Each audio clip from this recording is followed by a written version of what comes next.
तो यहाँ पर देखिए क्या रहा है, जो दिया हुआ है फ्रेंड्स, उसमें क्या दिया हुआ है, तो जो भुजाओं की संख्या है, यानी जो भुजा दिया हुआ n का वैल्यू जो दिया वो 27 दिया है। क्वेश्चन आप देख पा रहे हैं, कह रहा है 27 भुजाओं वाले बहुभुज में विकर्णों की संख्या होती है। आप इस कोण से किसको किसको मिला सकते हैं, एक इसको मिला सकते हैं, एक इसको मिला सकते हैं और एक इसको मिला सकते हैं, यानी इस कोण से 3 रेखाएं हो गया।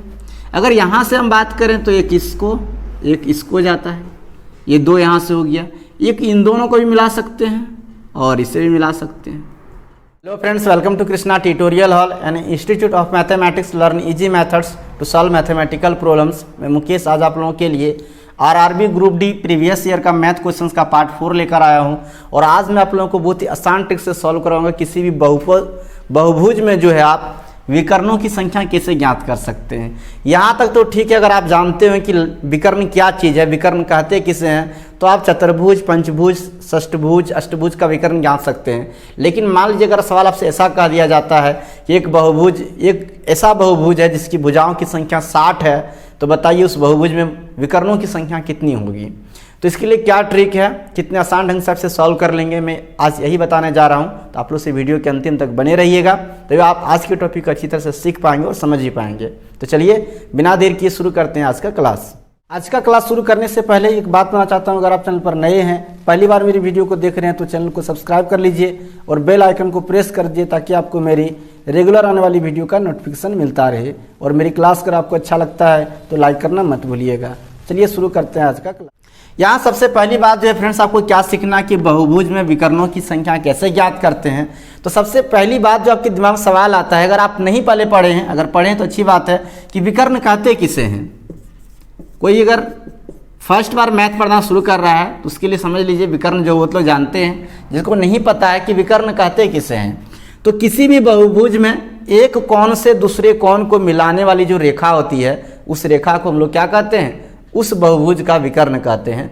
जैसे कि यहाँ पर एक हम चतुर्भुज ले लेते हैं, एक चतुर्भुज हम ले लिए ABCD, ऐसा एक चतुर्भुज ले लिए।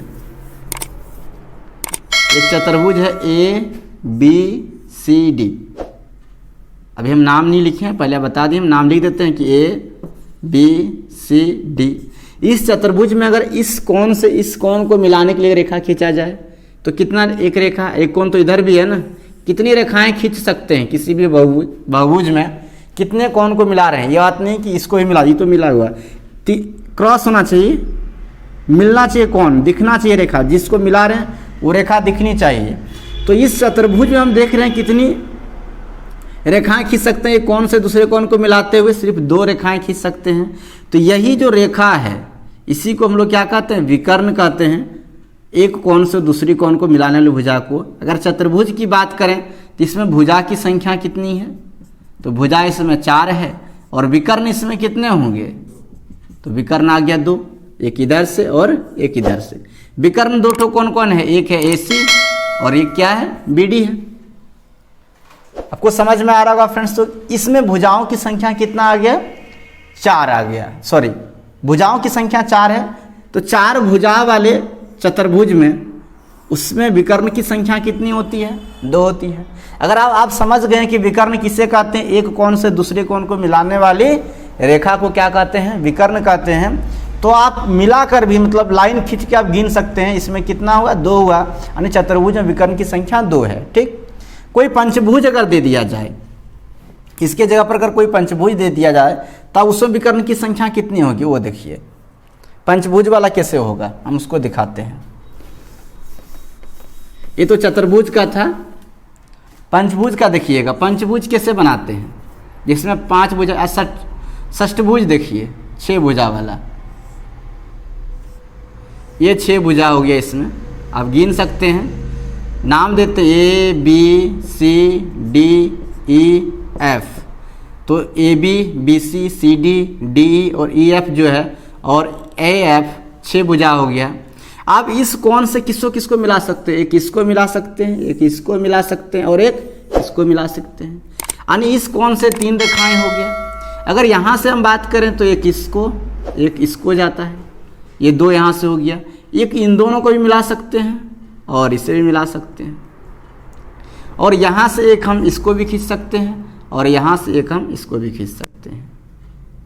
तो कहने का मतलब है अगर हम 3 उस शीर्ष को लेते हैं तो यहाँ से भी 3 विकर्ण, यहाँ से भी 3 विकर्ण, यहाँ से भी 3 विकर्ण गया है, यहाँ से तो नहीं गया ना, यही तो 3 इसमें आके मिला है। तो षष्ठभुज यानी जिसकी 6 भुजाएं हैं उसमें कितना विकर्ण हो गया, 3 इधर से, 3 इधर से और 3 इधर से, यानी विकर्ण की संख्या हमसे अगर पूछा जाता है फ्रेंड्स तो कितना आ रहा है मेरा विकर्ण की संख्या, 9 आ रहा है। और वही चतुर्भुज में अभी जो हम आपको दिखाए थे उसमें विकर्ण की संख्या कितना आ रहा था।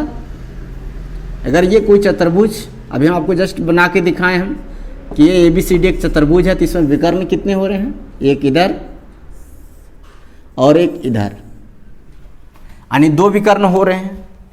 तो इसमें विकर्ण की संख्या कितना हो गया, इसमें जो विकर्ण की संख्या है फ्रेंड्स वो आ रहा है 2 और इसमें आ रहा है 9। तो यहाँ तक तो ठीक है कि आप विकर्ण खींच के, लाइन खींच के आप क्या कर सकते हैं, उसे देख सकते हैं कि उसमें कितने विकर्ण हैं। अब अगर आप अधिक भुजाओं का दे दिया जाए तो कैसे ज्ञात करेंगे, तो विकर्ण की संख्या निकालने के लिए, ये तो आप विकर्ण समझ गए, अब बताते हैं विकर्ण की संख्या। विकर्णों की संख्या, विकर्णों की संख्या ज्ञात करना है किसमें, n भुजा वाले, n भुजा वाले बहुभुज में, n भुजा वाले बहुभुज में, यानी n का मान कुछ भी हो सकता है कि कोई भी ऐसी बहुभुज है जिसमें भुजाओं की संख्या कितना है, n है। तो n भुजा वाले बहुभुज में विकर्णों की संख्या क्या होगा, तो उसके लिए फॉर्मूला याद रखिएगा, n इंटू n-3 और बाई क्या कीजिएगा, 2 से डिवाइड कर दीजिएगा। कितना भी बहुभुजा रहे उसकी, आप उसको आसानी से क्या कर लेंगे, उसमें विकर्ण की संख्या ज्ञात कर लेंगे। आप इसी को देखिए, इसमें भुजा कितना है, 4 है और विकर्ण कितना आया, 2 आया। इस तरह हम देख पा रहे हैं 2 विकर्ण है। तो क्या इस फार्मूला से मेरा 2 आएगा, हम चेक कर लेते हैं। तो फार्मूला पर रख दीजिए क्या, 4 गुना 4 माइनस 3 बटे क्या 2। तो क्या देख रहे हैं आप, तो 4 गुना 4 में 3 घटेगा तो क्या बचेगा, 1 बाई 2, ये 2 दूनी 4 कट गया तो 2 1 कम 2 हो गया। तो आप क्या देखे थे, जब हम गिन के लिखे थे तब भी विकर्ण की संख्या 2, जब फार्मूला से निकाल रहे तब भी 2। तो इससे, इस फार्मूला से आपको क्या फायदा होगा फ्रेंड्स, कि आप इससे किसी भी, जैसे यहाँ 4 था 6 था भुजा, आसानी से आप गिन के निकाल लिए, लेकिन जब 60 भुजा 70 भुजा इस तरह का दे दिया जाए मान, तब भुजा की संख्या, विकर्ण की संख्या क्या होगा, उसके लिए आप इस फार्मूला से आसानी से ज्ञात कर सकते हैं। क्या इसमें भी ये होता है क्या, नहीं, इसमें विकर्ण की संख्या 9 है तो हम रख देते हैं मान, भुजा इसमें कितना है, 6 है, तो 6 गुना क्या 6 माइनस 3, यही ना, n इंटू n-3 बाई 2। आप देखिए 6 में घटेगा तो कितना बचेगा, 3, और ये कट जाएगा, कटाते हैं 2 3 और यहाँ बचेगा 3, तो 3 तिया कितना हो गया, 9। तो फार्मूला में आप रखकर जो friends n into n-3 by 2 करके किसी भी बहुभुज में आप भुजाओं की संख्या क्या कर सकते हैं, आसानी से ज्ञात कर सकते हैं। तभी हम कुछ सवाल आपको बनाकर दिखाएंगे। फिलहाल इसको आप लिखना चाहते हैं तो वीडियो पॉज करके आप लोग लिख लीजिए, फिर आपको हम दिखाते हैं कि सवाल क्या है, सवाल कैसा पूछा जाता है। ग्रुप डी का जो प्रीवियस ईयर में जो सवाल पूछा गया वहाँ से हम सवाल लेते हैं। अभी आइए फ्रेंड्स, हम एक सवाल लेते हैं। देखिए ये आरआरबी ग्रुप डी में पूछा गया है 2018 में, कहता है 27 भुजाओं वाले बहुभुज में विकर्णों की संख्या होती है, यानी कितने विकर्ण होंगे, इसके बारे में पूछा जा रहा है।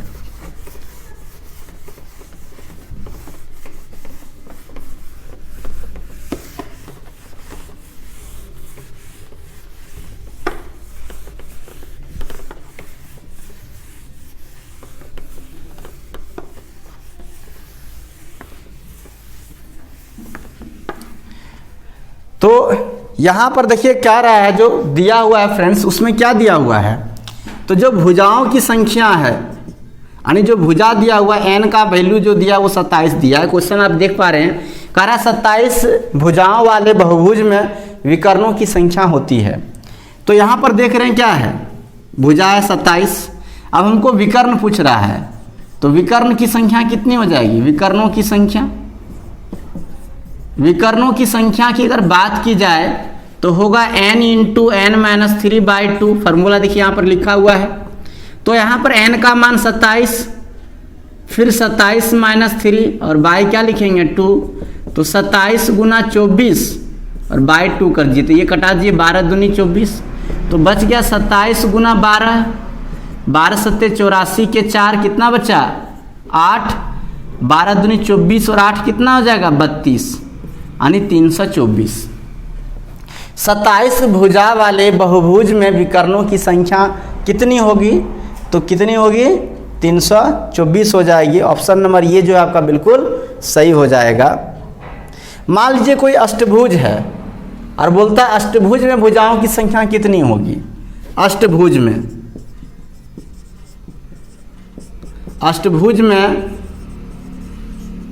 विकर्णों की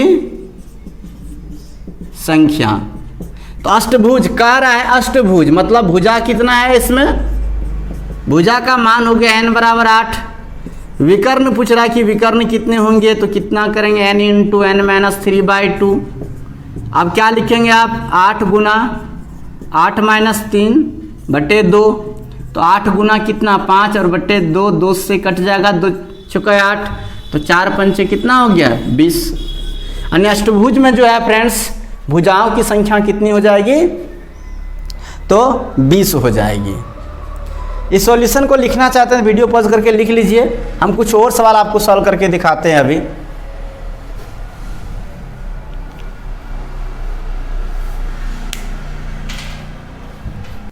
आइए फ्रेंड्स नेक्स्ट सवाल लेते हैं। अगला सवाल ये कह रहा है कि एक ऐसा बहुभुज जिसमें भुजाओं की संख्या 59 है, भुजाओं की संख्या कितना दिया 59, तो भुजा विकर्ण की क्या होगा, यानी भुजा का मान जो दिया हुआ फ्रेंड्स वो दिया है n बराबर कितना 59 और विकर्ण जो है वो पूछ रहा है, तो क्या लिखेंगे आप 59 लिखेंगे और गुना लिखेंगे 59 माइनस 3 बटे 2, तो 59 गुना कितना आ जाएगा यहाँ पे 56 बाई 2 से डिवाइड कीजिए तो कितना 28 बार में कटेगा, 28 दूनी 56, तो 59 गुना क्या बचा 28। अब 59 और 28 को गुना कर दीजिए, 8 9 72 के 2 7 बच्चा 8 पंचे 40 7 47, 2 9 18 के 8 2 पंचे 10 और 1 11, तो 2 8 7 15 के 5 बचा 1 4 1 5 1 6 1 का 1 कितना आ गया 1652। 1652 विकर्ण होगा किसमें, जिस बहुभुज में भुजाओं की संख्या कितनी है 59 है। आई होप फ्रेंड्स आपने पूरी वीडियो देखा होगा और आप समझ गए होंगे किसी भी बहुभुज में आप विकर्णों की संख्या किस प्रकार से ज्ञात करेंगे। तो चलिए आज से क्लास कैसा लगा है कमेंट करके जरूर बताइएगा। सॉल्यूशन लिखना चाहते हैं वीडियो पॉज करके आप लोग लिख लीजिए। स्क्वायर नहीं है फ्रेंड्स, स्क्वायर मत समझ जाइएगा, ये है कटाएं 2 से, ये इसके बाय में 2 है। तो चलिए फ्रेंड्स आज से क्लास में यही खत्म करते हैं। आज से क्लास के बारे में फीडबैक देना मत भूलिएगा, क्योंकि आपके कमेंट से इंस्पायरेशन होकर हम और भी वीडियो आप लोगों के लिए लाते हैं। और कौन कौन से टॉपिक पे वीडियो चाहिए ग्रुप डी एग्जाम्स के लिए, ग्रुप डी एग्जाम बहुत नज़दीक है आप, तो इसके लिए जरूर कमेंट कीजिएगा। तो चलिए आज से क्लास में यही खत्म करते हैं। आज से क्लास के बारे में कमेंट करना मत भूलिएगा और अच्छा लगा तो लाइक कर दीजिए, ज़्यादा शेयर कर दीजिए और नए हैं पहली बार मेरी वीडियो को देख रहे हैं तो चैनल को सब्सक्राइब कर लीजिएगा। तो चलिए फ्रेंड्स मिलते हैं फिर नेक्स्ट क्लास में, तब तक आप सबको थैंक यू।